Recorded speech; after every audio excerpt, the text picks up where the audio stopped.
Everybody wants to know what I would do if I didn't win. I guess we'll never know.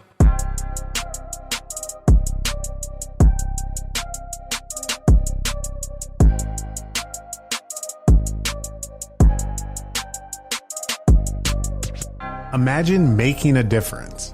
No, imagine being the difference. The difference between I can't and I can, or I won't and I will. The reason someone chooses to wake up and strive for greatness. In life, it can feel like everything is working against you.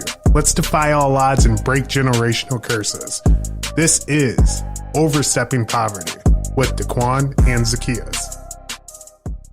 Welcome back to Overstepping Poverty, the podcast that provides you with tips, tricks, and hacks in overstepping poverty. My name is Daquan Brooks, and I'm here with my co-host Zacchaeus Shaw. How you doing, Zacchaeus? I'm doing good, man. You know, keeping the train rolling with some more changes in my life. I decided to leave Cross Country Mortgage, and I'm going to a new brokerage here soon. I'll be active here about a week. By the time this comes out, I'll be active. Probably already closed a bunch of loans already. But yeah, so Very excited nice. about that, man. Very nice. That's very exciting. You know, on to new endeavors. Mm-hmm.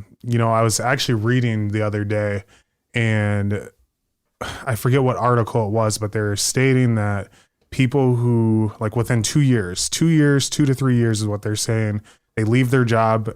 They usually, as an outcome, get like, I think it's like 3 times their income that they make. Yeah. Like in a lifetime, just because they're not staying.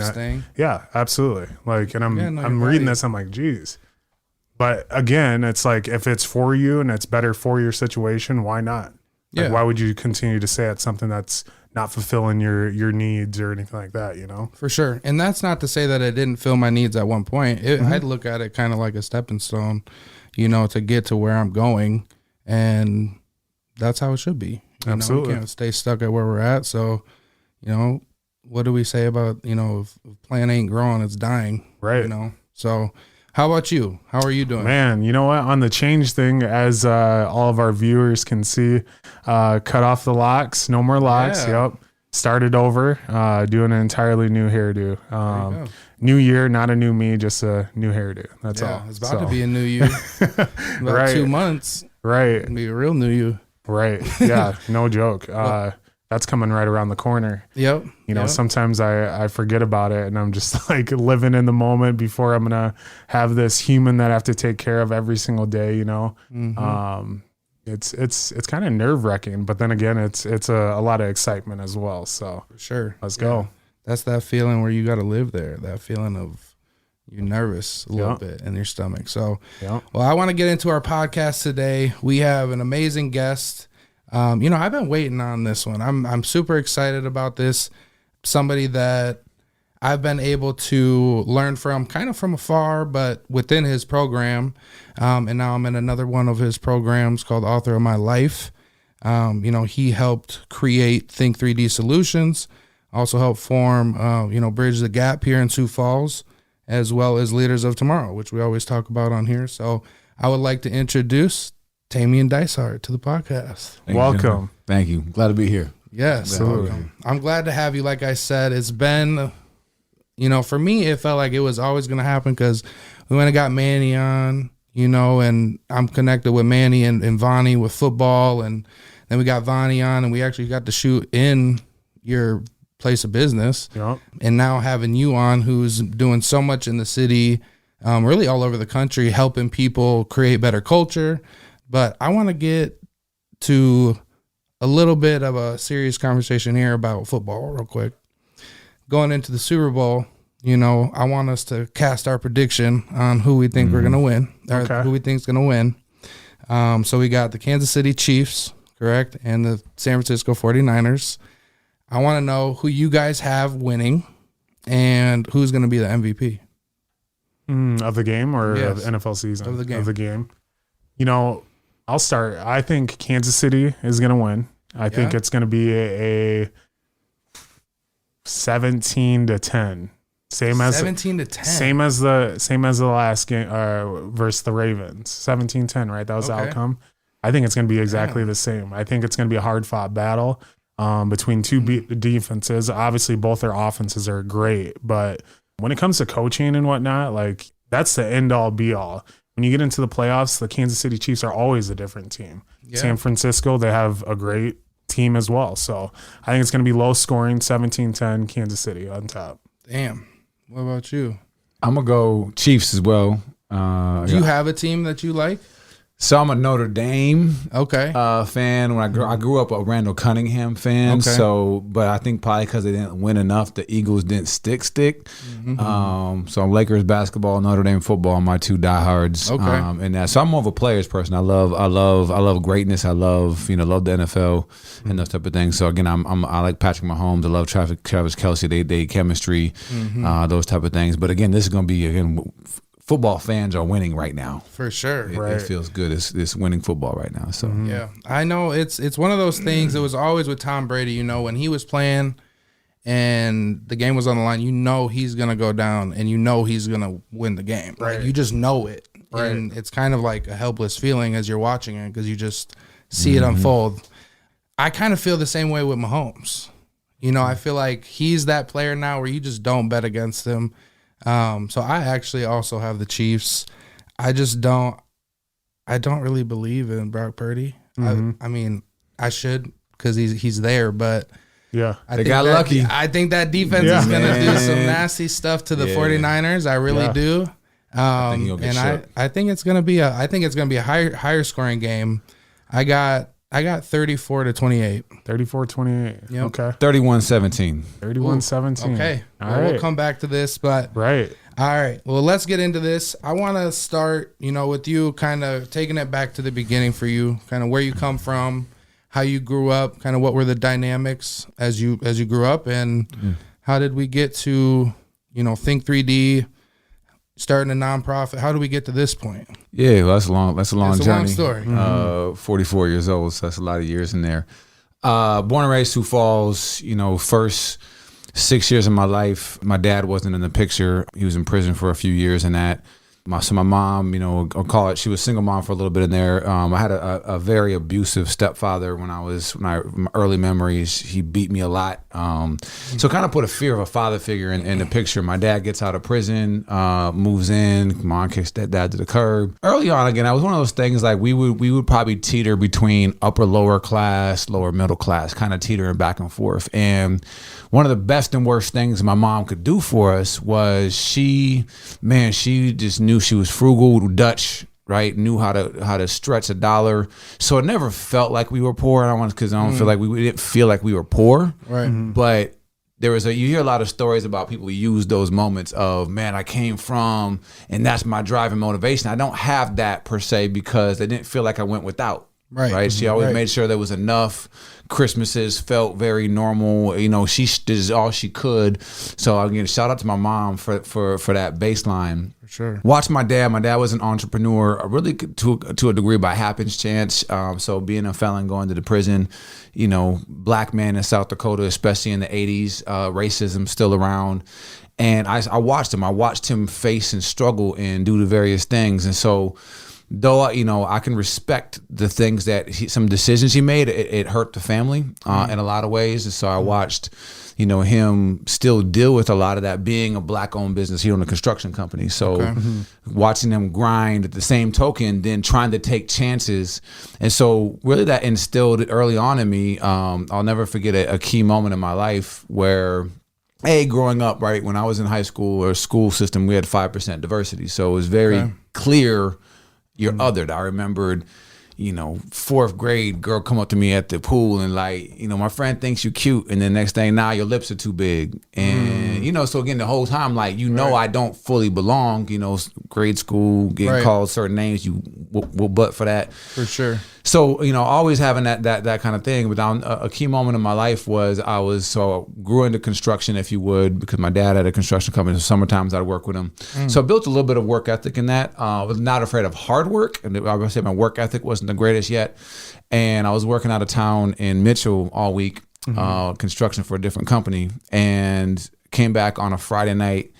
Come home, mom's on the couch, house is in boxes. She's crying. I can still remember the furniture. It was brown. What happened? I wasn't paying mortgage or paying the rent. Got evicted. 3 days to move out. And that wired a very definitive thing in my mind. How old were you at this 19. time? 19. Be safe. Get a good job at the time. So I had a daughter at 17. Okay. 17th birthday, matter of fact. I got a call from the girlfriend at the time. Congratulations. You're going to be a daddy. And life altering, right? And I would say like that was, one of the best things that could ever happen to me because though at the time I was a part-time knucklehead, kept me from being a full-time knucklehead. My friends and I, we wasn't up to any good, right? In that space. And influences, we talk a lot about, you are the average sum total of the 5 closest people to you. Well, later in high school, when I started to define my friends, I had friends from inner city, Chicago, Milwaukee, Tennessee. And so a lot of my personality really developed in that moment of, though I didn't come from those places, again, all my friends were from those places. Influenced by that. Yeah. So, but in that space, and then having my daughter and then having her half time, right, you were responsible for more than just yourself. And so I think that was a key moment of I know it was a key moment of my life that kept me from making as many bad decisions. Still made some bad decisions along the way. And so really launched off in life, like, I don't want to say aimless, but you don't strive for what is success. Success isn't for you. That's for other people and those type of things. And so found my way into, I don't want to say corporate at the time. I was 21. I worked a few different jobs, but 21, found my way into call centers. And that was a pivoting point where I was just hoping for $10 an hour somewhere. And stumbled upon a job, found out I was pretty decent at it. I remember having early conversations with Vonnie. We had moved in together. We've been friends for that long. And I said, man, you can make extra $200-$300 a month in bonus. That was a big deal. Right. But I was good at it. And initially, they used this back in the early 2000s when you could still win trips to different places. So that was another pivotal moment. So I was there only a few months, and I had won this trip. We were supposed to go to Mexico. The 9/11 happened, so they pivoted and went to Florida. But I had never been on a plane, never seen the ocean. And so again, a lot of times, your worldview, your aspirations is defined by, again, who your parents were. Do you know anybody successful in your family? Like you had those uncles, faraway uncles that you kind of just assumed they were kind of successful, but you didn't. No one giving you game, no one doing any of that type of stuff. So that was a pivotal moment where now I'm on a plane and I see the ocean for the first time, and I'm like, man, I'm pretty decent at this. Then I won another trip, got to go to Mexico. Wow. Then I won another trip, Jamaica. Ended up winning 7 trips. And it was, I'll never forget it. It was about the 4th trip I was on. We were in St. Kitts, Virgin Islands. And it hit me for the first time, like, yo, I won this trip. They give you a couple $100 to spend. They send, dozens of people out there. And I'm like, I won this free. And I'm looking around and I'm like, look at all these families. Look at these people. They paid to be here. And the first time I ever had that thought, man, what do they do for a living that they can pay? Because again, the purview of like, I didn't know it was a couple $1,000 you can actually go to Mexico. Like, it wasn't something you even considered. So now my perspective broadened and I started to climb up a little bit. I went back to school, got an associate's degree, then a bachelor's degree. And it was about really my early 20s, was a pivotal moment. I was lost, found God, started getting into self-development books, more Christian-based. But then mid-20s is when I got a hold of leadership books. One of my dad's bad habits that paid dividends for me is my dad got hot pockets. You got $20, you're going to spend that joint. You know what I mean? Just you get it, you spend it. And I was so impulse buying is a degree what that is. And I was at Sam's Club and I saw this book and I started getting into reading. I see these books, $7.99 or something like that. And I had never heard of this John C. Maxwell. But $7.99, like the titles looked intriguing. I bought them. Right. And reading them, I'm like, what is this? How is this, man, where has this been? And just grew a slow but steady hunger of like, man, these guys, he's saying something. Right. And so that started changing my trajectory towards leadership. So fast forward all that, I ended up climbing the corporate ladder all the way to running Capital One. I was the site director for the credit card collections division. Okay. And that was a pivotal moment as well. You really like off Rice, was it, or up north? Benson. Benson. Yep. Okay. So now you find yourself in this role. I'm running a $10 million operation, 200 people in my department. And that was really that was probably the seedling of Think3D, unknown.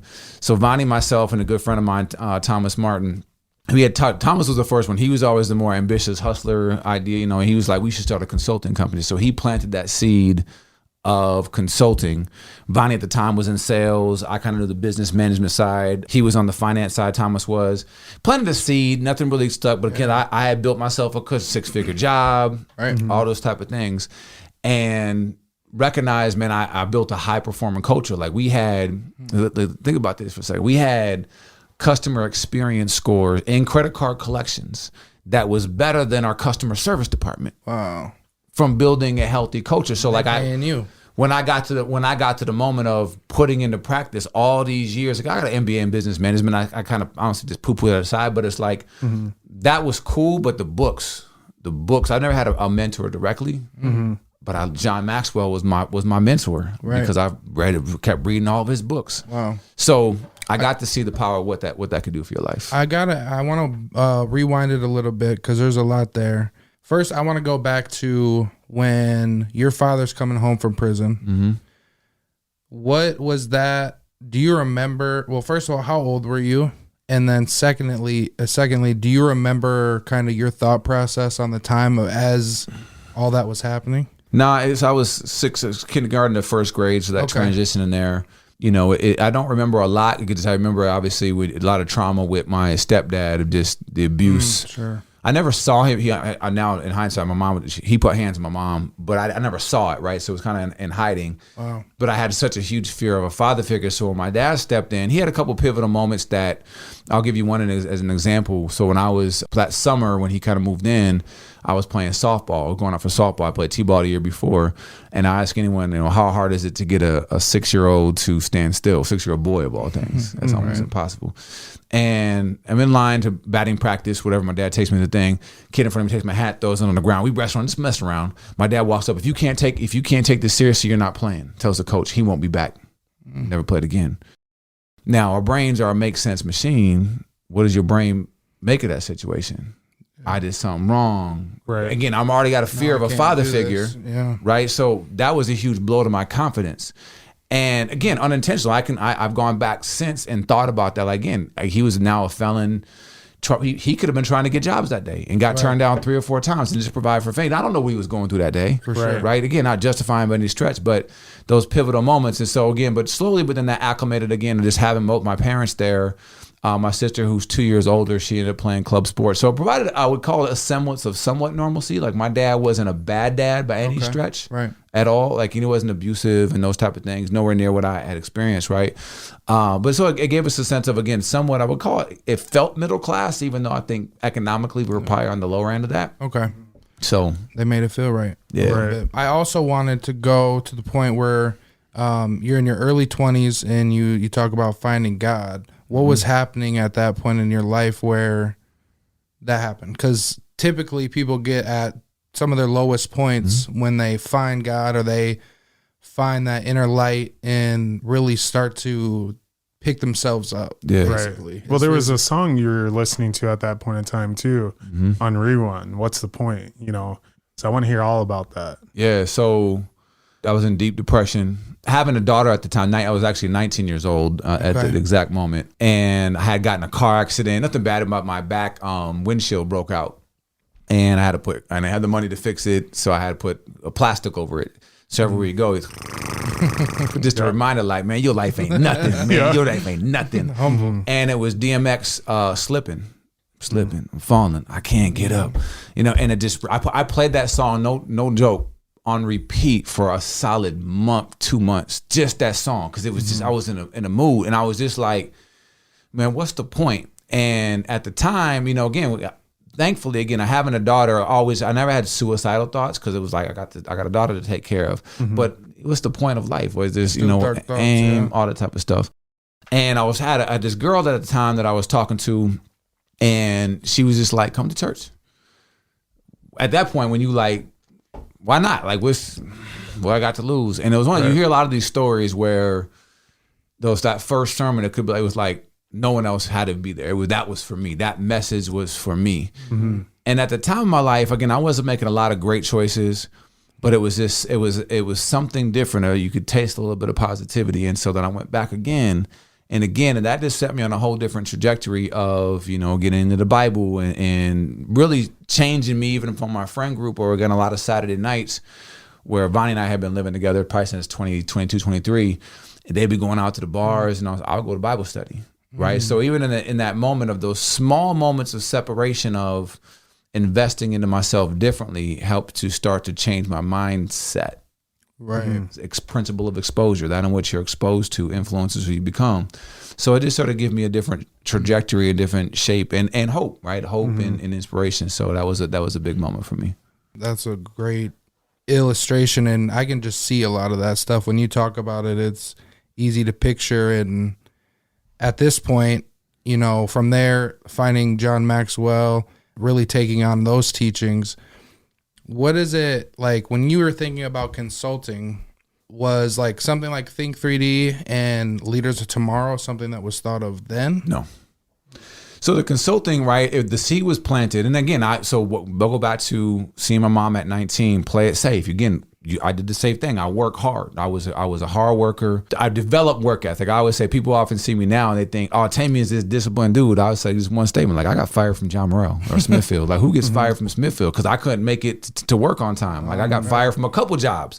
I grew up just in time. If it took 8 minutes to get there, we left 8 minutes before. Right. And then if there was too many red lights, it ain't my fault. Like, we just, just in time. And so that was my mentality, because that's what I learned. Yeah. But I started to develop, especially when I got into leadership, and you start, again, you get these jewels from people that have walked the path before you, because I've never had a direct mentor.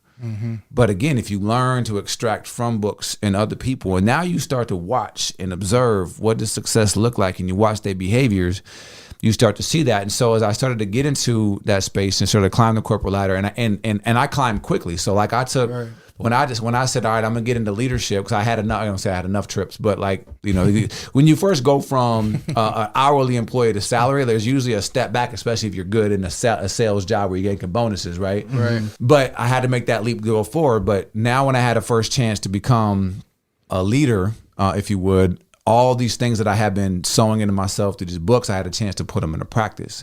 So that's how I climbed. Really, when I got my first management job, up until becoming site director, happened in a couple years. Like literally, I was getting the next promotion. I'll give you this: the greatest piece of career advice I ever got. A gentleman by the name of Rick Zinda. This is back early 2000s, where in banking or anything financial, if you didn't have a 4-year degree, like, you just don't move up. That was a status quo. You had to have a 4-year degree. Rick Zinda didn't even have an associate's degree, and he's the senior vice president, ran 3 different sites. And so he came to Sioux Falls one time with one of his sites, and I said, man, can I get 30 minutes with you? I just want to pick you. How'd you do it? If you climbed all this way, I have my degree, but like, how did you do it? Yeah. He said, Tamien, the best advice I could ever give you is always act in the next role. And it was perfect advice, because I was a credit card collector. And if you're a credit card collector, a very selfish mindset, because again, the better I am over my peers, that's more money for me, right? So again, you're based off how much better you are than everyone else, right? And so at the time when I was, I just got into a frontline manager role. Tamien Dysart was going to be top 3 in the nation. We competed against 2 other sites. So Tamien Dysart, there's like 16, 17 teams. We were going to be top 3 every month. I knew the skills, I could teach it, and we were. But Sioux Falls was last out of all 3 sites as a whole, right? And when he gave me that advice, I was like, man, okay. So I took a step back. I said, why are we last place? And I looked at the numbers. I could figure it out, promise to pay percentage. So then I started pulling in my peer group, and I said, what can we do? I didn't say, what, you ain't doing your job, I'm pulling in my weight, what are you doing wrong? I said, what can we do? In a short 3-4 months, we became the #1 site. And so when it came time for that next promotion, I think I had been a frontline manager 16 months. Everyone else was like 5 to 7 years plus experience. But the site director, he knew who was pulling those meetings together. He knew I was already acting in that next role. So then I got that next role. The next 3 promotions I got all the way up to site director, I didn't even interview for. Wow. Because they was like, I got to the next role. And I said, okay, what's the next role worried about? Right. So again, in life, I always say to people, ask yourself what things is your boss concerned about? And you show yourself an asset, and you show that you can think at that next level. Nothing's stopping you. Just be observant. Right. And when you start to develop that type of stuff. So anyway, all that being said, it got me to a space of site director, all that type of stuff. So I was very safe. Then one day, my manager came into town unexpected, and my right-hand man, Herc, he was like, this ain't good. Like, when people pop up unexpectedly, and again, basically, I had, out of the 4 collection sites, I had hands down the best sites. My numbers were better than customer service and things. We were the best site by a landslide, but I was the most junior site director. And something happened in legislation overnight. 1/4 of our accounts became undialable. Got to close one of the sites. So though I had the best numbers, I was the most junior dude out. So that in the moment of taking risk or not taking risk, most people see entrepreneurism. It is a big risk, right? But what's a greater risk? There's no such thing as a safe bet, right? I did everything, and we knew that was floating out there. Our mantra was like, I want to make the person that says we're going to close Sioux Falls sound like the dumbest person in the room. Right. That was our mantra, and we put that, but that still wasn't enough. So when that happened, went to Wells Fargo for a couple of years, and it was early on again. So now there's no safe bet, and I was like, I told Vonnie, I was like, let's figure this thing out. Yeah. And so that was the seedling of we're going to do this thing. That's amazing because, you know, from multiple conversations that we've had previously, we've always discussed kind of what Zacchaeus and I are doing to develop Overstepping Poverty.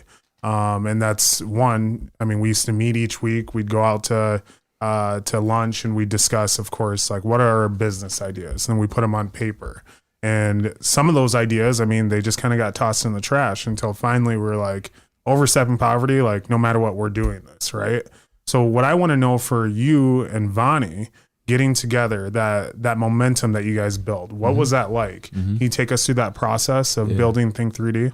So at the time, so I'm a department manager out at Wells Fargo. I ran the back office of student loans. And so I'm grinding, right? I'm the breadwinner of my family, probably working 50, 60 hours a week, like a 5 to 5, 12-hour days.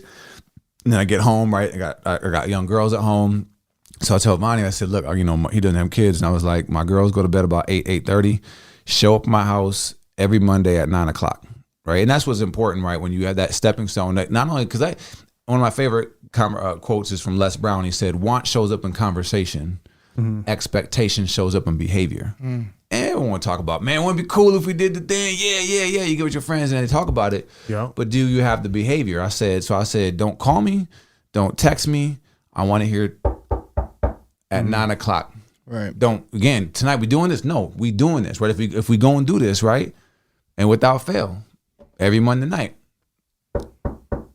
And went down to my home office. And so we sat, it took us a year. We eyed it because there was no jumping out the window with this thing, right? Again, I had a well-paying job. I couldn't just jump out and do this thing. But we developed that. We started going to a couple of conferences. We started to ideate, right? We met a key guy that kind of gave us some insight. And in that, we met a dude that said, man, y'all got your philosophy. You got a book here. And he happened to have Jeremy Brown over at Throne Publishing. He had a process where they could extract this information from you and help you get it into book form. Because I'm not a natural writer.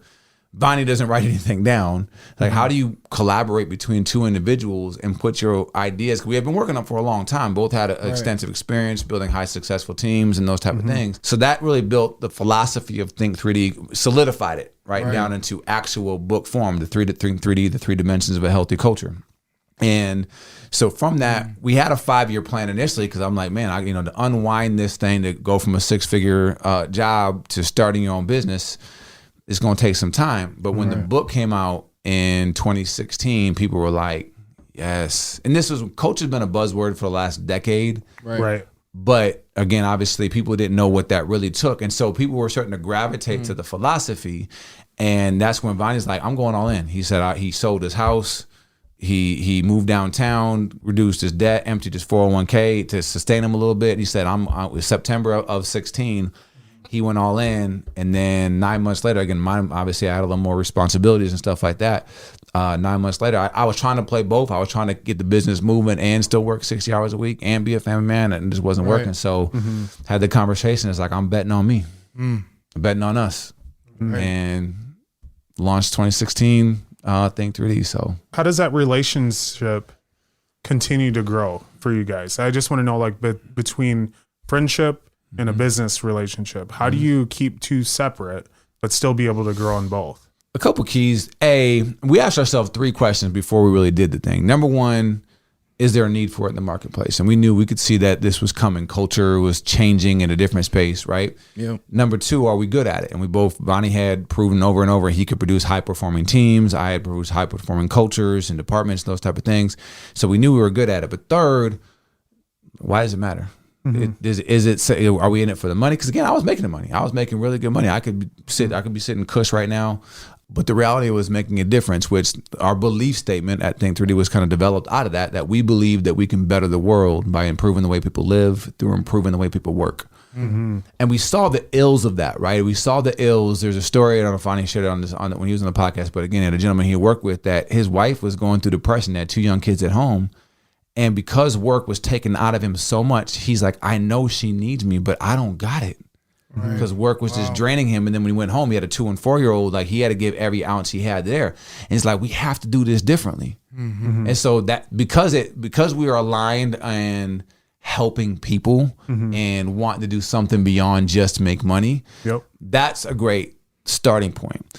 And then secondarily to that is having the very transparent conversations. Like Bonnie is one of those things. Again, we have full trust. We've been, really, he's my best friend. We trust each other fully. I don't question his motive. I don't question his heart. Now, it's important that along the way you work out the semantics, right? Again, how much one person is working, who's taking on what responsibilities, and those type of things, right? Again, naturally, I had to wear the CEO hat, so I do a lot of stuff that I don't love doing. I'm just more equipped to actually run the business, right?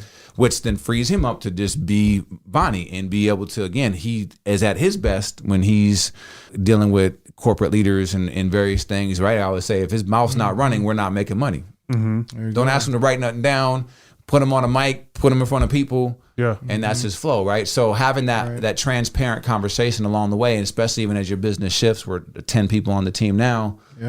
What's those next few positions that we need to hire, right? So being very transparent, honest, and I think it's important that you tie to a bigger why beyond yourself. Absolutely. And I think that's important for, a lot of our listeners and viewers, what you just said, because we're not the only ones that have that question on when you are in a friendship and you start to do a business relationship with your friends. Some people are like, no, don't mix friends, family, and business, and most of that is because they lack, the communication. They lack the things that you just said as far as to really build something out of that together, the trust on that. So I think that's important. And I appreciate you sharing that. Yeah. I think that leads us in greatly to a podcast that you've been doing with the mayor here in Sioux Falls, Burden of Leadership. And like I mentioned to you before this, I got to listen to some of that. And I think it's awesome. I think it's awesome being able to get the perspective of you guys who are doing what you're doing and have been through a lot of the same steps that, we've been at, or people that are coming up under you are at currently.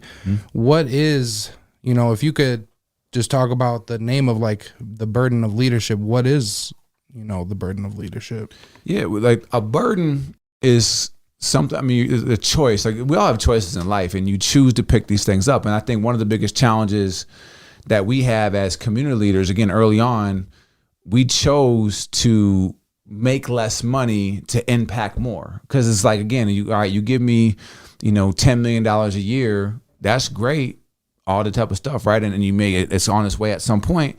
But then what do you do with that? What you always say when we talk about what is success, like that's really core of that.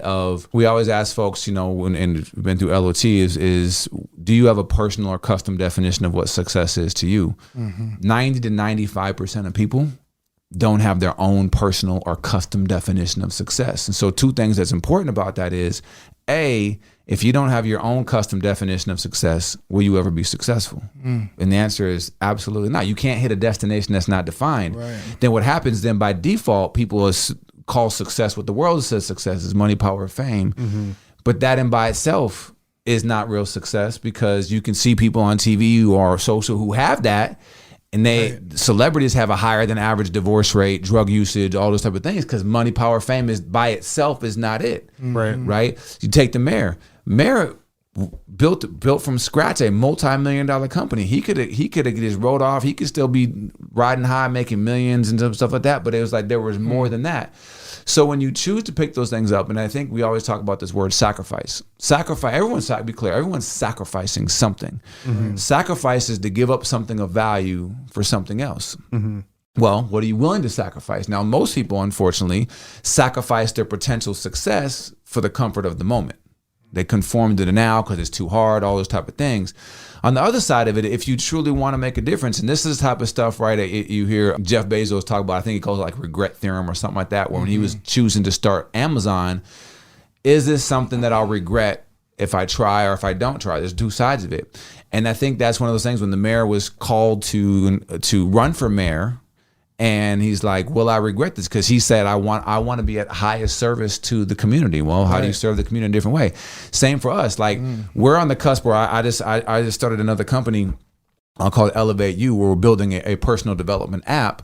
And so in the next couple of years, I'll have multiple multi-million-dollar companies. I could have got here years ago. I was skilled at all these different things. Vonnie and I, we've been this nice at what we do since, now we're getting better, of course, but we've been this nice since day one. But we chose to sacrifice certain monetary gain to start programs like Leaders of Tomorrow and do it's hard work. And at times it's frustrating work. So there's a burden that comes with that. When you choose, I'm going to choose to pick that up because like my fuel, my drug of choice is changing people's lives. Like when people say, man, you changed my life.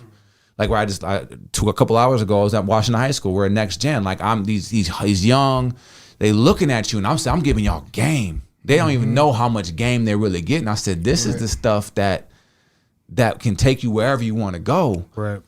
I could go make 3 times as much money again right now. Like Vonnie, we're building a bigger relationship with American Eagle. Like we could spend all the time. Like we gonna be on a global scale in a couple of years. Right.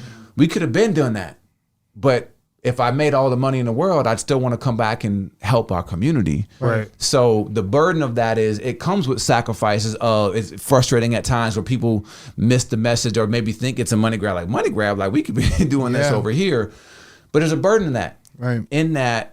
But we know that, we acknowledge that, and we still choose to pick it up because along the way, changing lives, again, our belief statement, we really believe this. We can better the world by improving the way people live through improving the way people work. I agree. Absolutely. That's awesome. Absolutely. That's really awesome. Now, for my question for you is with Think3D, of course, you're starting to grow from it, of course. Obviously, you're still behind that. But now you guys also have a nonprofit. Can you tell us a little bit about that? Yeah, so nonprofit derives. So in 2018, we started this program, Leaders of Tomorrow. The core of Leaders of Tomorrow. So what came about with that, right? You can look across the landscape of Sioux Falls, right? 200,000 plus people.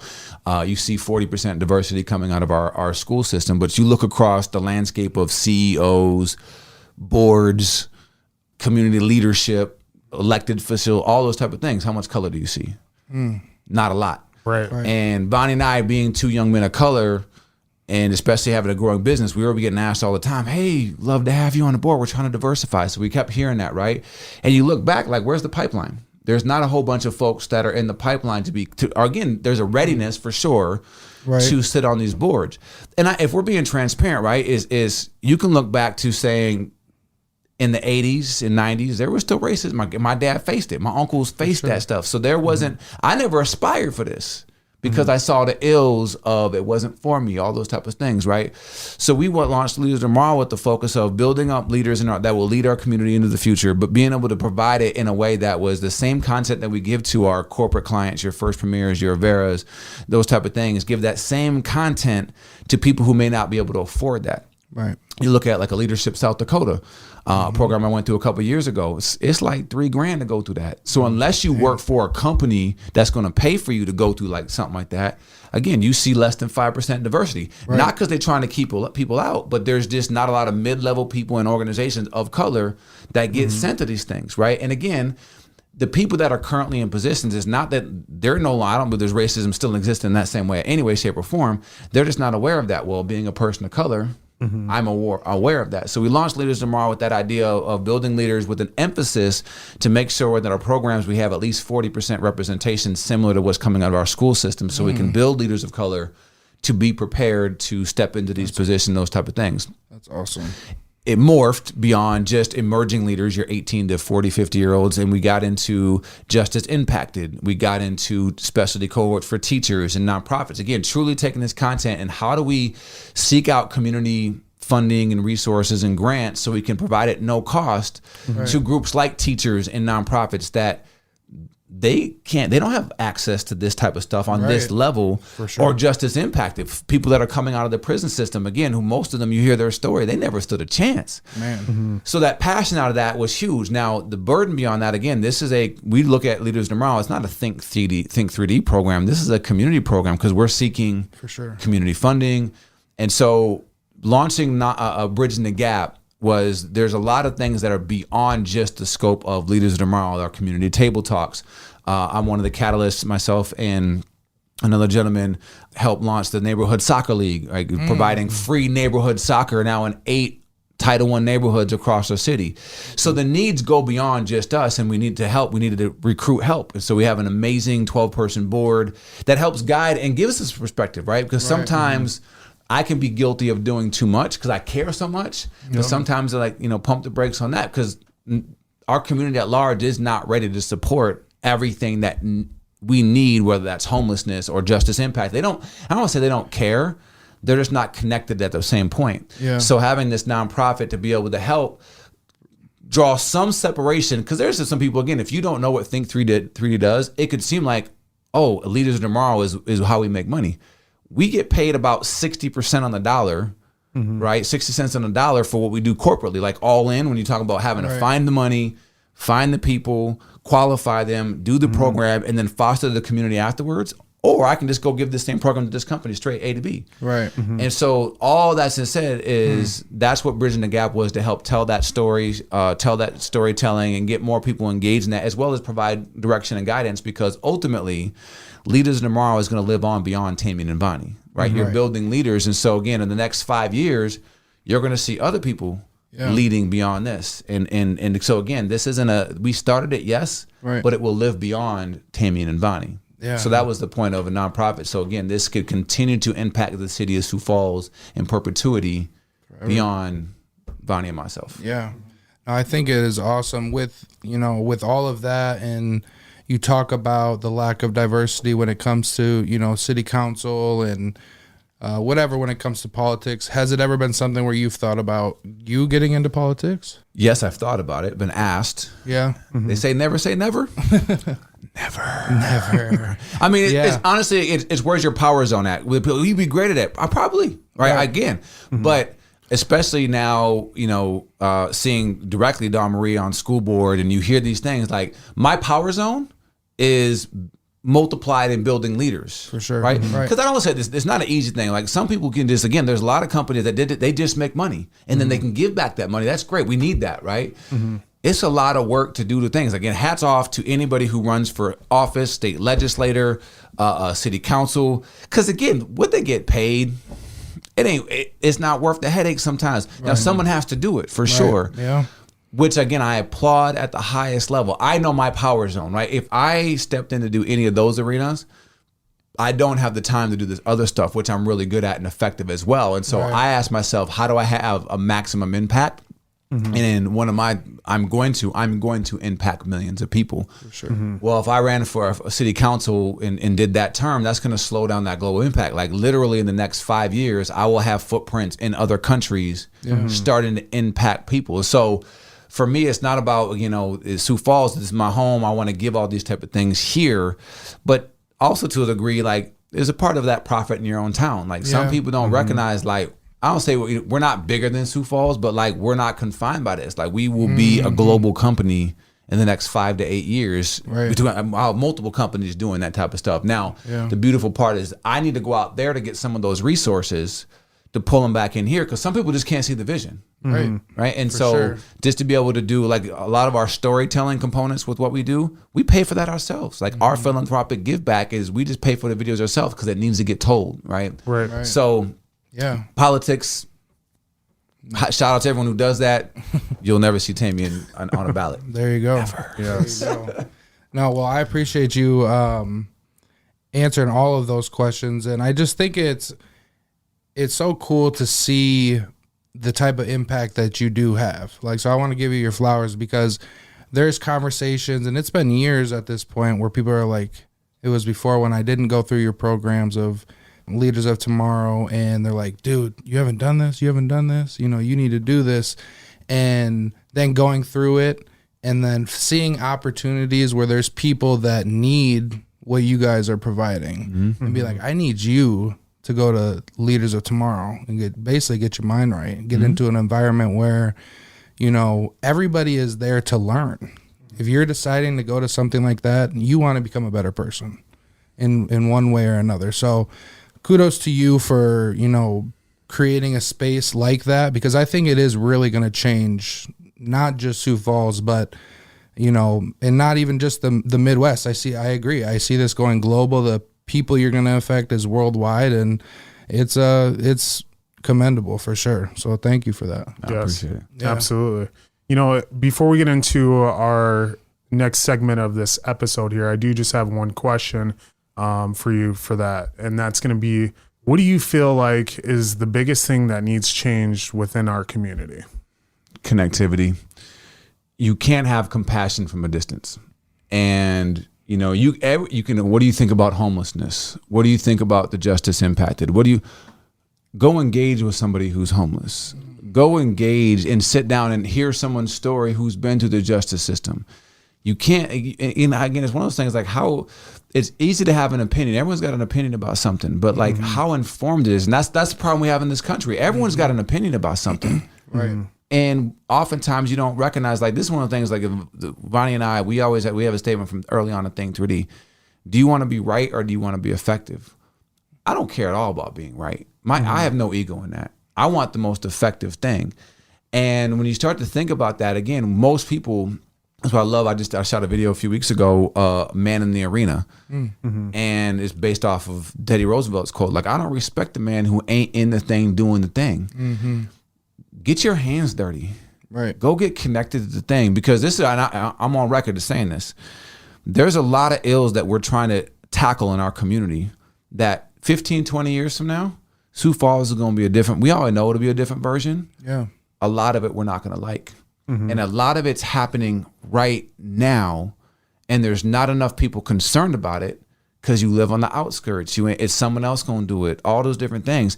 And you don't recognize then, and how do you then support people like not even just us, but other individuals who are willing to go get their hands dirty and go do the work. And so how do you support those individuals? Right. So getting connected to see that, because even if you didn't care, right? Even if you didn't care at all, let's take justice impacted, for instance.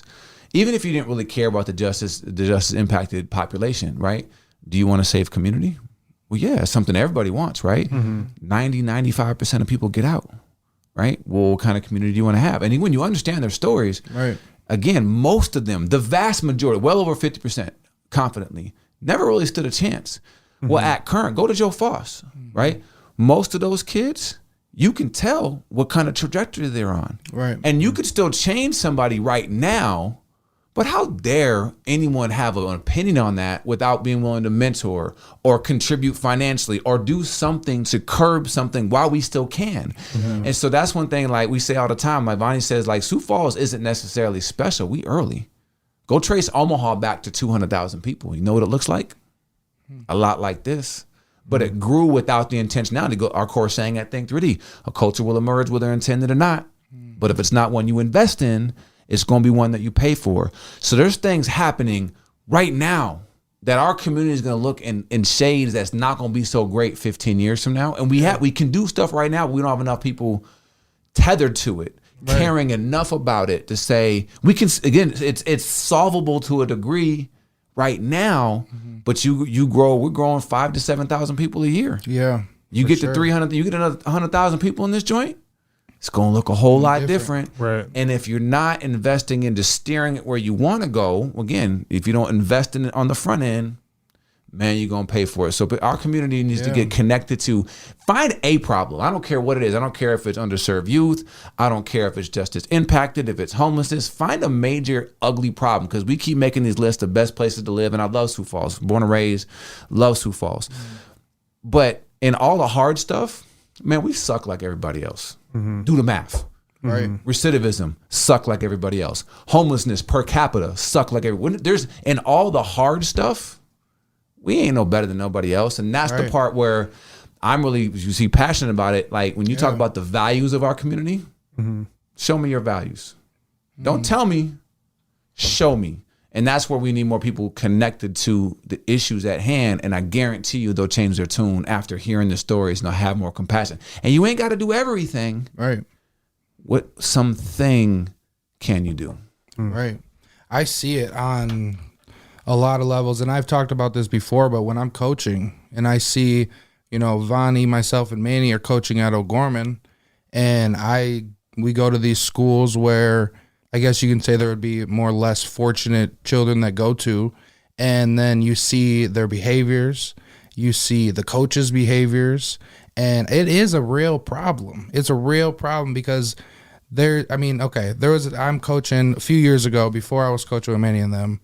I was coaching at Patrick Henry, and there was another position open for coaching, and I had a few guys that had played college ball apply, you know, like, hey, this would be a good fit for you. He doesn't get it. A teacher at the school gets it. First thing he says when he walks into the coach's office, I don't know a lot about football, but I know I get paid to be here. And I'm like, that's an issue. It's an issue, man. That's an issue. You're not even getting paid a lot. So it's like, how far will you go just to get paid? And you know, we need people that actually want to be there to actually help these kids grow further than just football, further than just basketball. Like, we have to instill these values because, like a lot of kids, they don't have that father figure, you know? So when you are their first football coach and you're the first one, like, getting on their ass, that's going to make them feel some type of way. But if you're able to help them through that, help them, you know, battle that guy in their head that, you know, Manny and Vonnie always talk about, the hardest person you'll ever face is the person in your head. So if you don't have somebody that's helping you learn how to do that, you're gonna lack the confidence to ever even try to get beyond that point. So I agree. People got to get more involved for sure. They do. You know, and talking about involvement and just even what you guys have done at Think3D, at Leaders of Tomorrow, and all the other things that you guys have your hands on and are completing currently here. You guys have helped so many people. Well, one, just right out the bat, 500 students that you guys have graduated. 625 now. 625. Hey. Wow. Yep. Congrats on that. Seriously, that's huge. And you're developing these leaders of tomorrow, you know. To me, that's overstepping poverty, you know. And so, of course, we all sit here and we all have a different understanding of what overstepping poverty is. So my question to you is, what does overstepping poverty mean to you? Mindset. It's, you know, you go back to, I talk all the time about, you know, the average person has 60,000 thoughts a day. And almost all of your thoughts up until age of 18 had almost nothing to do with you. You didn't choose who your parents were. You didn't choose then where you lived, what schools you went to. And even though you chose your friends, you chose from friends from same neighborhoods and same socioeconomic statuses and all those type of things. And so you adopt all these behaviors. And then we asked that question in LOT of power of culture. How many of you would go back and live the same exact life as your parents lived? And maybe 3%, maybe 3 to 5% at best, right? Seems high. I think some people are like, you know, parts of it, you know. Yeah. But so with that, like, again, what is your mindset? It's the firing and wiring of brain cells. You know, again, when a baby comes in this world, they have a blank slate. And then they learn and they see that you're about to have a kid. They're going to watch how you move and eat and all the different things. And they mimic. And so these nerve cells are firing together and they wire together. And that starts to build their personality. And so when you go through, again, people that come from adverse circumstances and they see the poverty and I'm not good with money or all these narratives, right? Because one of the things I say in Author of My Life, your life and your success will be defined by the narrative you choose to tell yourself. Well, most people don't lock in on that's a choice. That's just who I am. What you want me to do about it? Because they can't escape the prison of the past thinking. And again, poverty is a mindset. How do you have a Jay-Z who grew up like he did and now is a billionaire? Right. It was overstepping it was a step at a time. Like again, you go back and listen to early music. Like it was like he was at one point when he Reasonable Doubt, I'm a 6-figure dude. You know what I'm saying? Right. Now I'm a 7-figure dude. And then and there's stepping stones to that. And again, take the money away from it. Right. It's clearly and definitively, can you say you're the next best version of yourself? And a lot of that goes back to that question. Do you know what success looks like to you? Because if you don't know what success is, right, I always say the two oldest questions that mankind has asked of ourselves, right? You go back to just thousands of years, whatever it is. I imagine people thousands and thousands of years looking up at the stars and asking two questions over the time. Who am I? Why am I here? Identity and purpose. If you don't know who you are, right? And that's where, again, most people chase success where? Externally. Oh, if I get the house, then I'll be happy. If I get the new thing, then I'll be happy. And they get it and they realize that in itself isn't it. The real secret of success is only found through self-discovery. You have to go inward to find out who you are. Well, again, how do you find those pathways, right? That's why we have a program like Leaders of Tomorrow, and then Author My Life gets you into more detail, so it shows more of that. But then secondarily, purpose, because again, if you think it's just money, if it's not tethered to service in some way, shape, or form, that too will leave you empty. And when you look around and the lack of examples, I challenge everyone, go look at your spheres of influence, your friends, your family. I love this Nipsey Hussle quote. He said, if you look at your inner sphere and you're not inspired, you don't have a circle, you have a cage. It's like, ooh, you know what I mean? Like you are the average sum total of the people that you're around. So again, what kind of mindset did you get from your parents? Again, for the longest time, I've recognized, again, I love my mother to death, that poverty mindset, because my grandparents grew up coming out of the Great Depression, right? My mom would still wash out Ziploc bags and all that type of stuff. That's a poverty mindset. Now, I'm not telling you to be wasteful, right? But like, again, choose to recycle and do the things versus, again, like I have to because I got to pinch pennies, right? If you don't learn, like what is money is currency. It's just it's 200 years ago there wasn't dollar bills and those type of things. It was a different form of currency. So I go back to mindset because energy is currency. Your thoughts are producing currency. Literally. Well, every day when you wake up, 60,000. So again, if you put a monetary value to 60,000 thoughts a day, let's say each one was worth a penny, right? All right, that's a couple $1,000s though. $6,000 you got, you know what I'm saying, in currency every day. No different than you had real dollars where you choose to invest your dollars. If you just spend it on whatever, or spend it on McDonald's and spend it on whatever, there's no return on that investment. Similar with thoughts. If you just on social media and you let your thoughts go, you have to be able to identify, man, again, you go back to books like Think and Grow Rich and As a Man Thinketh from James Allen. Truly, what you think about most of the time, you become. So overstepping poverty to me is how do you start to get on a pathway of elevating your mindset? It doesn't happen overnight. For me, it started with finding God, then finding, again, I had some books that kind of, a lot of books that influenced me. I got some leadership books, all those type of things. And every step of the way, I started to become the next better version of myself. I didn't recognize that was happening at the time. My next question on that, just kind of building off of that, was like, for those people that are investing in themselves and they're doing the personal work and they're working on the things that they need to, but they're not quite seeing the results that they know they are feeling and they're seeing in their head. Like, as you were not seeing those things, what kept you going? Especially as being somebody that wasn't always disciplined. Honestly, like, it's one of those, what alternative do you have? And for whatever reason, I was able to be observant enough. I knew what I didn't want. And that's where a lot of we also, this next generation, when we first launched Think3D, we were asked to, millennials, they don't, and then like, they may not know what they want, but they know what they don't want. They don't want to go just live their parents' life. Right. So I'm not going to go just work a job for 40 years because I saw how my parents came home. That looks miserable. Right. So that's the stepping stone of that. But along the way, as you start to, again, it's different than if you do 100 push-ups a day, what's inevitably going to happen? You're going to get stronger. And you may not see the results right away, whatever, but over time, compound interest. And that's where, like, especially I would say this next generation is what social media has done in a bad way is, you think back when I was growing up, you know what my sphere of exposure was? Your close friends, family, community. Without social media, you only knew about your neighborhood. So your wants were limited down. And even though we know that what you see on social media is a lot of falsehood, if you would, is you're watching people's highlight reels, and even some fake highlight reels.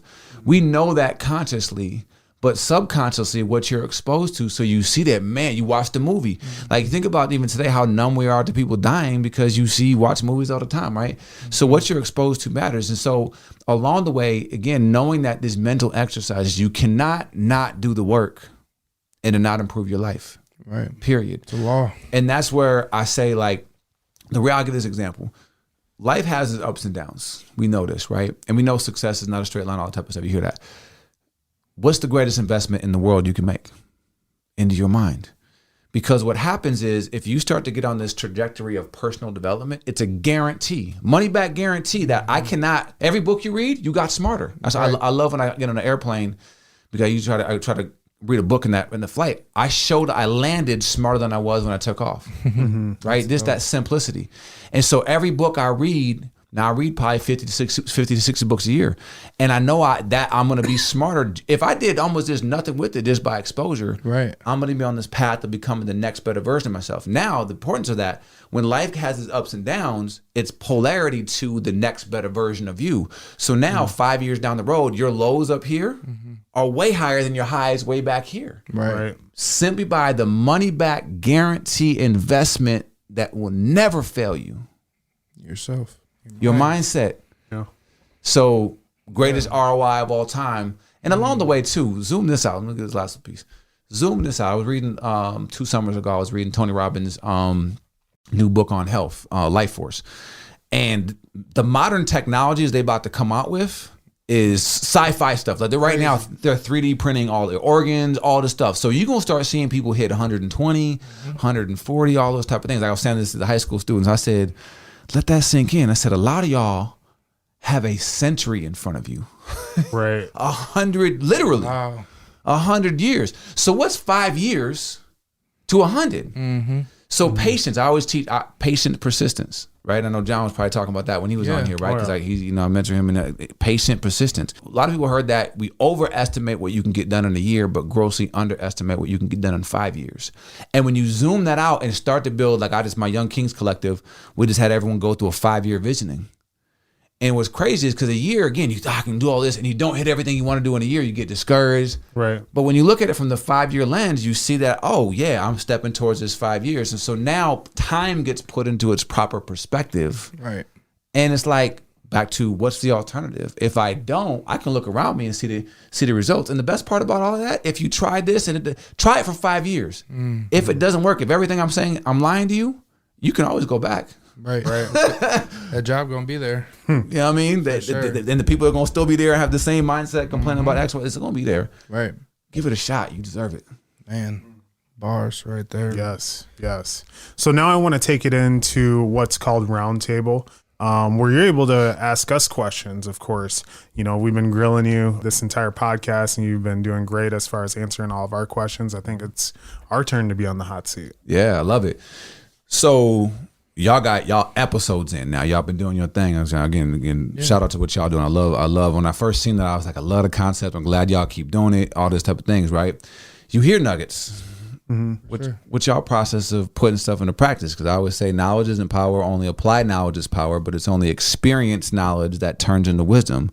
Right. How do you guys go about, oh yeah, that's a good thing? What do you do from these things that you hear something good? What's your process of putting things into practice so you actually get benefits beyond just listening to something? Okay, so for me, when it comes to like with all the guests that we have on, taking that knowledge and basically and putting it into my life is your question, correct?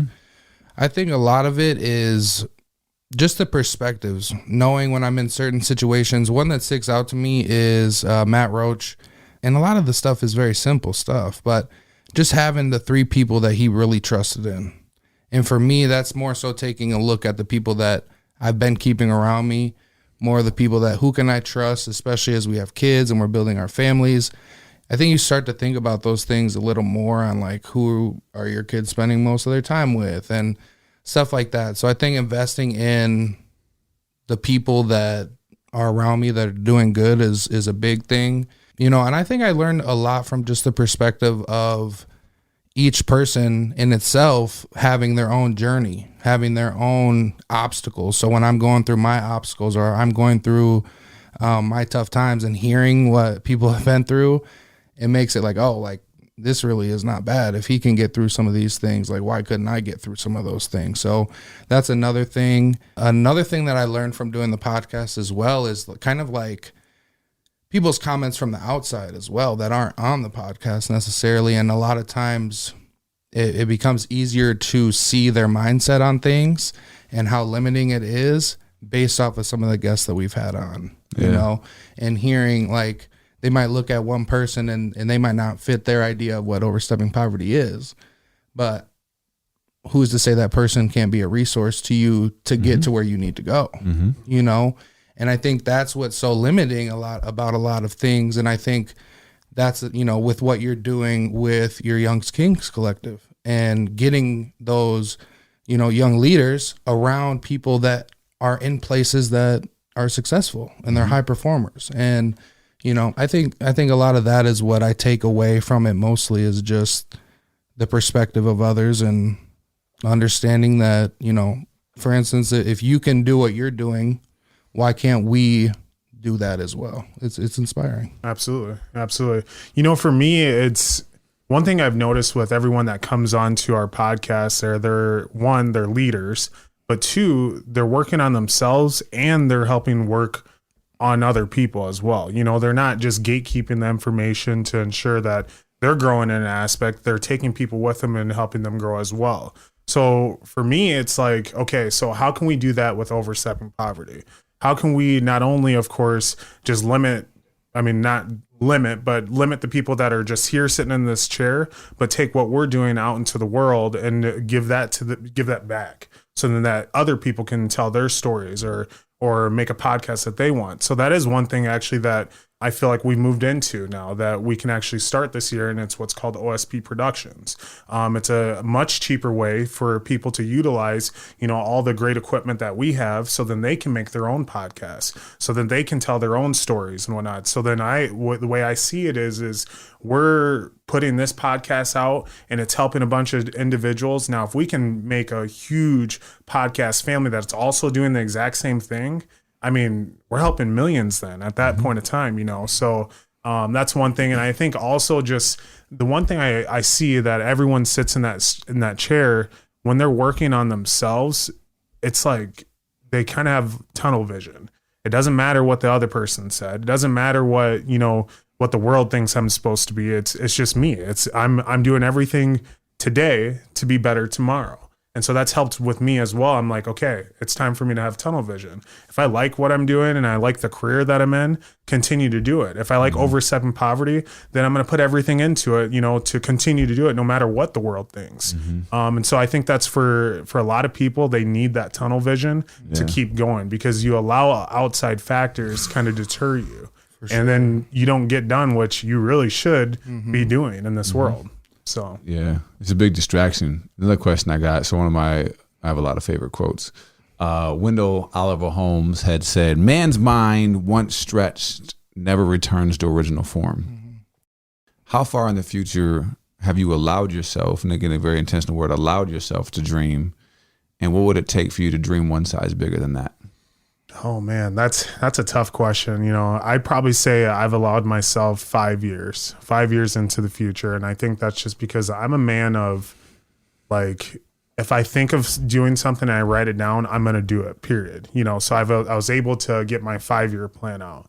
Doesn't mean I can't make a 6-year or 10-year or anything like that. But I know that 5 years, I know everything that I planned out, I'm going to get it completed.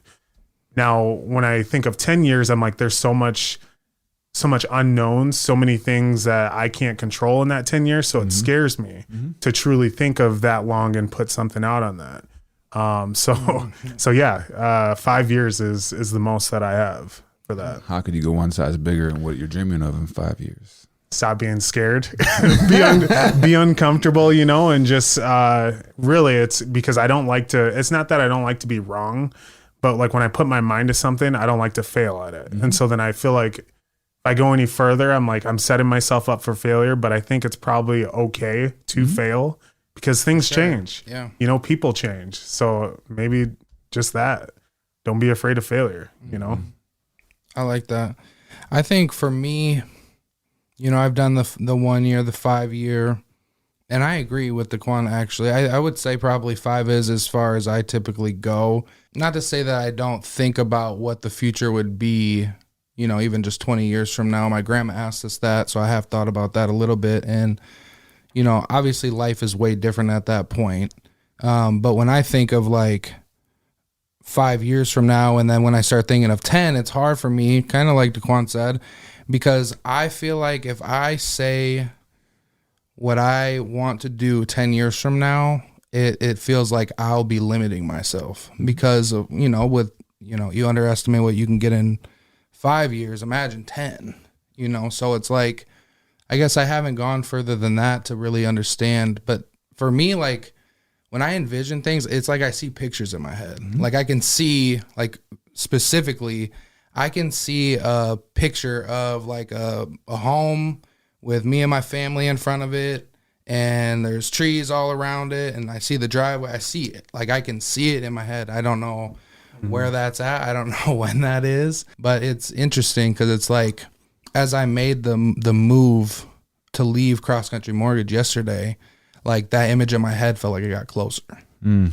So it's like, typically that's how I do set the goals. I do all those things. But like, if once I see it in my head and I start to see it repeatedly, it's like, I know like I'm going to get to that point someday. I don't know when it is, but that's why I just have to keep going. Like I knew I wanted to leave Cross Country Mortgage months ago, but I knew that I had to put the work in and continue to do what I was doing while I kind of felt for like that opportunity where it was like, now is when I need to jump.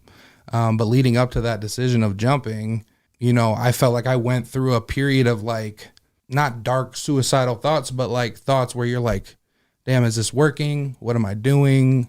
And it's because I was in an environment that I wasn't supposed to be in, I think.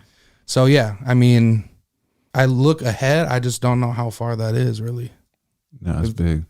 So when you think about the distance between you at your current age to 18, because I get asked that question all the time too, what would you tell that for yourself? But I would go back to at a nuance to that. Knowing what you know now, right? What would you say to yourself at 18 that would accelerate you to get to where you are right now? Like, what are a few of those key pieces of advice you get 45 seconds in a time machine to go back and just whisper something to your 18-year-old self? What do you say to yourself so you can say you got here faster, quicker, better, etc.? What jewels you drop on yourself? Take chances. Just take a chance, period. I think when I was 18, I mean, everyone said, you got to go to college. You got to go do this. You need to do this. And I felt like I was more of like on someone else's path, and I feel like at 18, because I feel like I'm a creative. I think I'm very creative in what I do. I think out of the box. I'm very great videos, by the way. I love your little snippet. It. You know what I mean? Appreciate it. I stop and give that a look. Like, man, gonna say some funny stuff. I like it. Appreciate that, but I feel like there was just something that like I was put on a path that wasn't my own, and so at 18, like if I knew that then, and I just continued to do what I'm doing now, and continued to do what I truly love to do, I mean. Man, OSP probably would have already been a thing. You know what I'm saying? Like, so I'd say that, take a chance. Yeah, you recognize you were ready way before you thought you was ready. Oh yeah.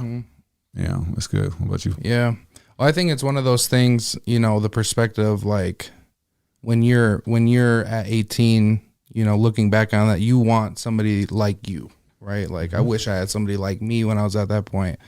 So it's like, yeah, I would definitely tell myself, because we were going into college at that point, both 2 doors down from each other.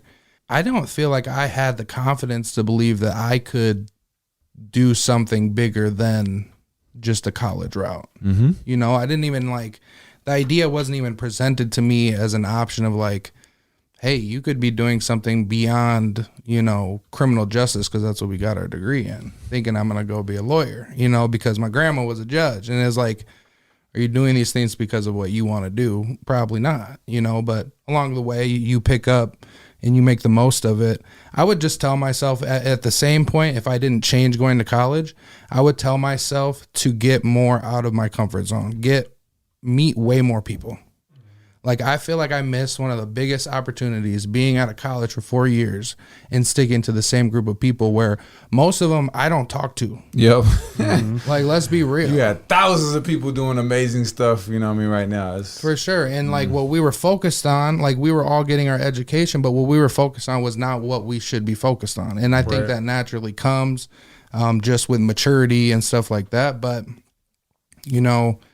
I feel like if I had somebody like me when I was at that age, I wouldn't have been doing a lot of the stuff that I was doing. I probably would have been a lot more dialed in, focused. Somebody like, yo, what are you doing? Find a mentor. Yeah, that's a great piece of advice as well. But yeah. Well, I think that's what's dope about this podcast. Again, it's that stepping stone of it's going to be so relatable to so many people because, again, you listen to all the guests that you had on, listen to several of your episodes, you'll find plenty, not just one, you'll find plenty of people. You can relate to that part of someone's story. And look, here we are. Right. And again, that permission. Sometimes you need permission to dream. That's why I always say, like, the greatest gift you can give the world is the next best version of yourself. Because when someone sees someone who looks like you or came into similar circumstances or was facing fear or I faced that too. Right. And if you hear it enough, that's why I say all the listeners out there, like, listen to these episodes. You're going to hear these common themes. You can hear these common things that you'll hear episode. There's differences, but there's similarities. Right. And it's like if people, especially the younger folks, like if they can lock into this stuff earlier, that's why what y'all doing is beautiful. It's going to create a pathway for people to get here faster, quicker, take chances. When you, again, 18, 19, like, what responsibilities do you really have? Right. What's losing? Right. Seriously. Sure. You know what I mean? Take it early versus now. Your father's out here. You can't take as many chances because you got to be a little bit, more smart and all that. Right. So. Exactly. Well, just think if you're taking out, for me, I don't know if you had student loans. For me, I had student loans. If I was taking out that same amount of money and I had somebody telling me what to do with it, Right. like, stop. It's different. Life is different. And that is like the power of, not thinking you can also do everything on your own. I think that's another piece I would tell myself is like seek guidance, like seek it, because where else are you going to get it from? But when you're at that age, you think you know everything. Right. So that's another thing. I don't know if I would have accepted it. I don't know if I would have accepted the advice at that point, which is another piece, but yeah. Well, we've got just a couple more questions for you. Well, really just one here before we end our podcast here. Now, you've been a leader for the longest time now. You've been incorporated in corporations and leadership there. You built your own, you're a CEO of Think3D. You have Leaders of Tomorrow, King's Noble, right? That's what it's called? King's Collective. King's Collective. My apologies there. And many more.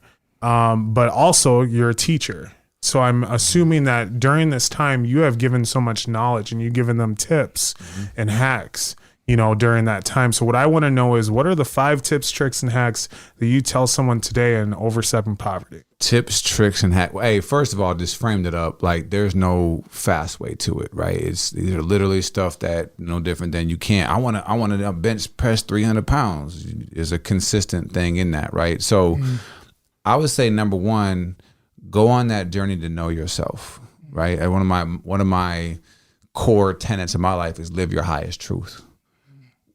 Imagine, I don't care what religion you are, what color you are, what if just everybody, atheists included, if you're an atheist, what's your highest truth? Like, everyone's got values. What would our world look like if everyone would just live their highest values? If Christians would truly live their highest values, or Buddhists or Muslims, let's start there, right? Because what that then gives you this pathway of authenticity. Like, you can't get it wrong being you. But most people don't know how to be themselves because they're trying to be other people. So go on that lifelong journey of knowing yourself. How do you get to know somebody? You spend time with them. Right. Go spend time with yourself. You was just asking when we came in here, how was my thinkcation is my time away, and I spend time in my own mind, right? So that's I would say that would be the first one. Second one, develop a love of self-discipline. Most people, the challenge is discipline has been an ugly word most of your life. When you're a kid, you got discipline that wasn't good. You're in school, you got discipline, you got work, so on and so forth. And the additive, the self-discipline, you choose to do the stuff. You have to discipline yourself. One thing that I do most days, I take a cold shower. And the reason I do that is there's some health benefits. I don't even care about that. It's mindset, because it's the Brian Tracy, eat the frog type of mentality. If you do a hard thing in the morning, like, no one's there. No one knows if I did it or didn't do it, but it's a mindset. When I step into that cold shower, it never gets easier. It's always cold, especially in the winter. It's cold, but it's a mindset. And I put on this beast mode mentality. I start to identify that, which then, number 3, start to get a clear definition of that next best version of yourself, right? We all through my life, we know personal inventory, those type of things. And what happens in that space, you go back to when we talk about what is success, and you start people define all these words as success. And one of the words that stands out the most when I think about success is confidence. How do you build confidence? Like, think about the jobs that you're in. You're confident in mortgage. You're confident in the world that you're in. All these different things, like, you build confidence by what? Putting the work in. Right. Well, you build self-confidence by putting the work in.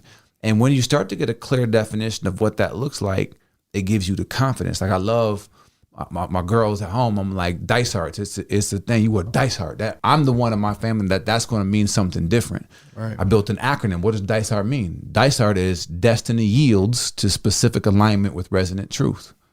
I tell my girls, you a Dysart. You can do that in the game. You Dysart. I got a t-shirt. Right. Dysart just did it. Yeah. Right. There's a confidence, a swag that comes from it. Now, it don't happen overnight, going back to addressing the things from my past.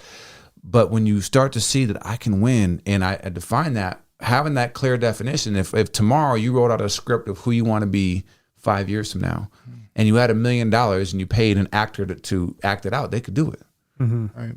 What happens if you get a definition of who you were trying to become, and then tomorrow I paid you $1 million to become that? If you can start to vibrate at that level and start to act in that way, you're going to accelerate that lifestyle. When you start when the visualization you're doing with your house, because you see it, and when you can feel what it's like when your wife's like, babe, you did this, we got this. Right. Your kids, you accelerate in that. They'll getting a clear next version of yourself. Number 4, bookend your days. How you start your day, how you finish your day matters. If you study successful people, one of the top commonalities amongst the most successful people on the planet is how they start their day. Most of them beat the day, beat the sun up, and they have a clear definition of how they start the day. I use the analogy that I heard from Earl Nightingale. He's like, imagine a fighter pilot. A fighter pilot has a clear checklist of how before they take off, before they land the plane. Why? Because their life's on the line. They could die if they miss a piece of it, right? No different. You should have a clear checklist of how to successfully take off into your day and then land the plane, because literally your life is on the line versus you're not dying, but it's the difference between living and existing. Right. And it's one of the greatest gifts, because now when you build habits, you look in the ancient wisdom of Aristotle and Socrates, like, a man is what you repeatedly do. Therefore, you are your habits. If you look at your habits, that's what your life becomes. So you build the habit of how you start your day, what time you start the day. People often think, like, I hate the statement of, like, I'm just not a morning person. What does that mean? Like, do you expect to wake up like you in the movies? Right. Right? No. That's not a reality. I can sleep. I can sleep 12 hours if I let myself. I've been waking up, give or take, around 4 o'clock probably for 14 years now. I go back, I thought when my old Facebook feed popped up, and I'm like, I've been at this thing for that long. Wow. And you just can't compound interest. Warren Buffett, he became a billionaire, compound interest. And so you can't catch up to those things. The average person can't catch up to me because they can't fast forward reading the 50 books a year that I've been reading for the last decade. They can't catch up to the hours and the experience that I got when I was grinding 60 hours a week at corporate. I got all this experience, right? So how you take off in the day, then how do you land the plane in the day? Because how you finish is how you start, right? So bookends. And last one, I would say biggest tip in the world, in that, again, you study out successful people, one of the top 3 commonalities you're also going to find is they have a gratitude practice. Not just grateful, gratitude practice. To practice something is to put it in the thing, right? And that's challenge. Can you be in a state of being in a bad mood and in a state of gratitude at the same time? You can be grateful in a bad mood, but when you get into a state of gratitude, you start to get on this pathway of enlightenment. Again, you start to look at the ones that, I use the analogy for me of just thinking about, I call it going deep, right? When there's a hurricane on the surface, thousands of feet down, it's calm. And so when you learn to meditate and get into a state of gratitude, again, no different as parents. Like, if your kids were spoiled, do you want to give them more if they're like not grateful for what they have? Of course not. So why would God be any different, right? And so when you spend that time, like my one non-negotiable, if I only could do one thing in a day, I'm connecting. I'm connected to source, God, universe, I don't care what you call it.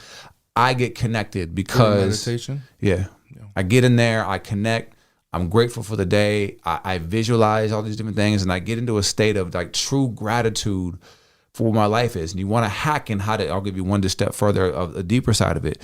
What's crazy is when you look back, if people really get into it, you can gain gratitude for what has happened, because in your mind, that's fact. This has already happened. Your past is fact. That's a fact for me.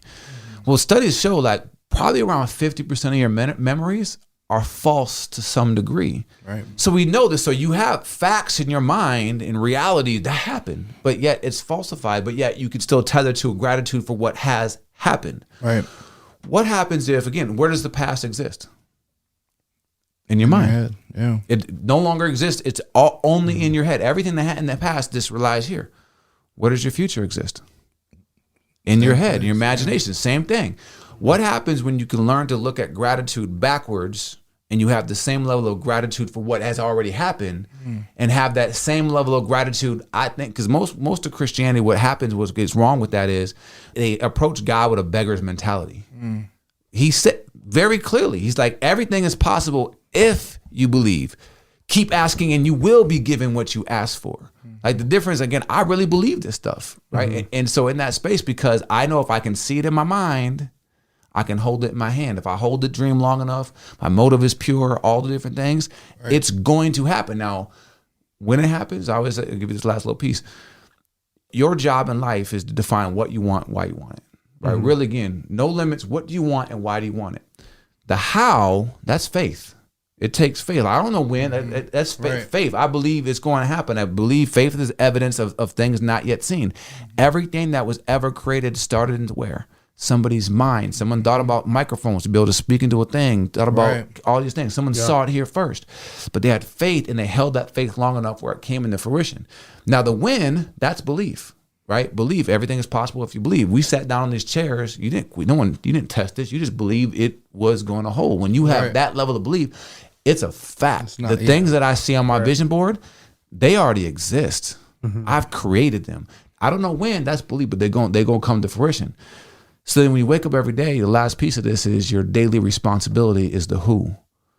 Who are you showing up as? And this goes back to identity. If you can get a clear picture of how you will vibrate, how you will act and move through your day when you have that dream home, the sooner you can do that and you act as if you already have it, you accelerate the process. And so in that's tied into gratitude. So I'm so thankful and grateful that everything is always working out for me. Therefore, I expect that wonderful things are happening to me. I say that statement multiple times a day because I really believe that. You can hook me into a machine. I believe this stuff. And so everything you see that I've done, and you hear me and Bonnie talk about it, everything we've done to this point, like we in the third inning. Right. Y'all about to see some stuff because we already created it. You've already seen it. Yep. There was a piece of that. I know we're getting to the end of this. I just had to expand on it a little bit. When you are doing your meditation and you're meditating and you're seeing forward, right? Do you, at what point did you start doing that? And then, because what I've noticed from it is it starts to attract things to you. Like things just seem to start coming to you oddly, right? When did that start for you? And when did you like actually realize like the power of that specifically? Journey for me evolved back in, I started meditating probably 2021, somewhere in there. Wasn't a meditator. Again, I prayed, did the various things. In 2019, I was friends of mine, we were in Jamaica. And I remember there was just something stirring in my spirit. It was like, there's something more beyond just the religious side of what people did versus relationship, right? It was more the rituals and all that type of stuff. And I remember sitting up clear sky, and I just said to God, I said, I just want to know the truth. Whatever the truth is, I want to know the truth. And I remember making that declarative ask, and then slowly, steadily, surely, the things started getting revealed to me, and I started getting seeing something that revealed to me the real truth behind the Bible and the real truth that's hidden in these things, right? And so I started to see that, and again, evidence-based. Now, here's a challenge for a lot of people, and this is a danger of when you start to want things, and you come from a state of wanting, and you're visualizing the future. You also can create lack because it says, I'm not here. So when you're asking for things and asking for it, you don't believe it's really going to happen. Right. Versus, I thank you, it already is mine. You're proclaiming that it's already yours. So law of attraction is an absolute real thing. Like you study this stuff out. This last little piece of 2021, I got a video, I was watching a video from Steve Harvey, and he said, create a list of 300 things you want. 300 things you want. Oh, that's a lot of things. You say you're going to struggle. Most people don't operate that way. 300 things. But it's Steve Harvey. You know his story, right? It's like he was homeless, all that type of stuff. Like, man, he went from homeless to over $100 million, right? I'm going to try it. I'm going to prove it wrong. Yeah. Right? So I developed this list in 2021. I keep it on my phone. You say, if you look at this every single day, again, at least once or twice a day, I don't call it my wants list, because want says I just want it. It's my manifestations list, right? And so I look at this every day.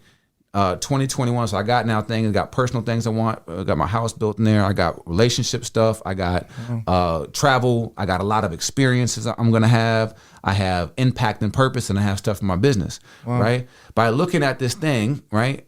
2021, I knocked off 21 things or 22 things off my list. Wow. 22, I hit off 25. Last year, I hit 28. If it's on here, it's going to happen.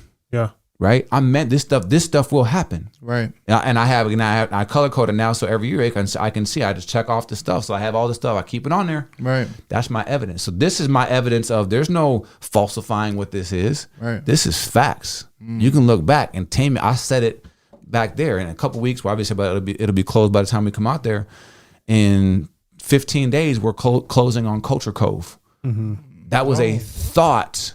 We were in Washington, D.C., sitting on the Lincoln Memorial, and Bonnie had said something about creating a retreat space. And I was like, I felt it. And I told my dad, he was with us, I said, take a picture of this moment. I got it captured. I said, that was the moment, Culture Cove. Because Bonnie said it, I agreed with it.